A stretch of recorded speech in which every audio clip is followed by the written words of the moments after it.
संक्रांत हा फक्त सण नाही, हा दिवस तुमची ऊर्जा ठरवतो. पाहुयात संक्रांती दिवशी काय करावं, काय टाळावं. मकर संक्रांती म्हणजे सूर्यदेवाची खास कृपा मिळवण्याचा दिवस. सकाळी लवकर उठून स्नान करा आणि तांब्याच्या भांड्यातून सूर्याला अर्घ्य द्या. आरोग्य, आत्मविश्वास वाढतो. ओम सूर्याय नमः किंवा गायत्री मंत्राचा जप करा. मन शांत होतं, अडथळे कमी होतात.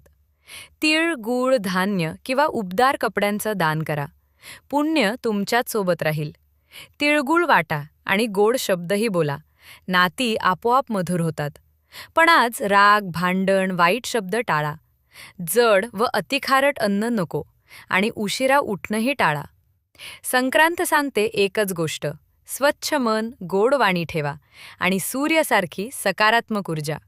व्हिडिओ आवडला असेल तर जरूर लाईक करा, शेअर करा आपल्या माणसांसोबत.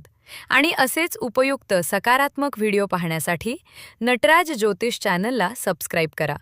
ज्योतिषी सविता जोग.